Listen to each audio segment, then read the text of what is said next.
रहे सदा सिंधु जी छोली, मारवड़न जी मिठड़ी बोली। रहे सदा सिंधु जी छोली, मारवड़न जी मिठड़ी बोली। गली गली ऐं घर घर गूंजन सिंधु अमर जा नारा नारा नारा नारा नारा। जिए सिंधु जिए सिंधु वारा जियन, सिंधी टोपी अजरक वारा जियन। जिए सिंधु जिए सिंधु वारा जियन, सिंधी टोपी अजरक वारा जियन।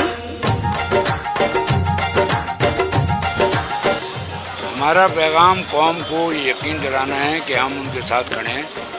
किसी किस्म की तन्हाई नहीं है। पहले मैं अकेला था, कटवारों के पास आया था। आज मेरे साथ 5 कौमें दाऊदपोटा हम लोग एक साथ हुए हैं, अब्बासियों की। दाऊदपोटा कटवार तो हम थे ही थे साथ। अब हम जो करोड़ों को लेके आए हैं, कुहारों को लेके आए हैं, उड़ानों को लेके आए हैं। और डॉक्टर शफकत अब्बासी जो अब्बासी इत्तेहाद के सदर हैं, अंजुमन अब्बासी इत्तेहाद अब्बासिया, तो हम अपनी कौम को यकीन दिला रहे हैं कि किसी भी सूरत में उन्हें अकेला नहीं छोड़ा जाएगा। तकलीफ़ हो, मसला हो, मुसीबत हो, हम एक दूसरे के लिए दस्तो बाजू बनेंगे, एक दूसरे के लिए ताकत बनेंगे। तो हमारा कोई सियासी मकसद नहीं था, ना है।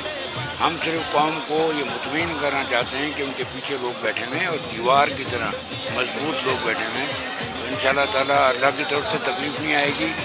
और अगर हम न किसी से लड़ाई चाहते हैं, न लड़ाई करते हैं, ये हमारी फितरत में नहीं है, लेकिन हम किसी की ज़्यादती भी बर्दाश्त नहीं करेंगे। तो कौम को यकीन दिलाना था कि आप आपस में इत्तेहाद रखो, आपस में मोहब्बतें बांटो, रंजिशें ख़त्म करो। बस ये सिंपल पैगाम था हमारा। कौम मुतहद होगी, कौम फैसला करती है, तो हम कौम के हर फैसले के पीछे खड़े होंगे। अभी भी हमारे कटवार यहाँ से इलेक्शन लड़े थे, उसमें जो इलेक्शन हुए थे आपको बल्दियाती, अगर कटवार खड़े होते हैं, इलेक्शन देखें, हारने और जीतने के लिए नहीं होता। आपने अपनी मौजूदगी दिखानी होती है कि जैकबाबाद में आप हैं और आप कसीर तादाद में हैं, आप कोई 2 या 4 आदमी नहीं हैं।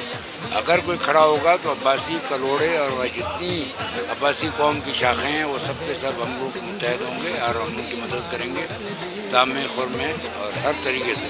तो हम ये चाहते हैं कि अगर आप आगे बढ़ना चाहते हो, हमारी उम्र नहीं है सियासत में आने की, मेरे कोई अज़ाइम नहीं है, लेकिन नौजवानों के हैं तो हम नौजवानों का साथ देंगे और नौजवानों की हिम्मत अफजाई करेंगे। बहुत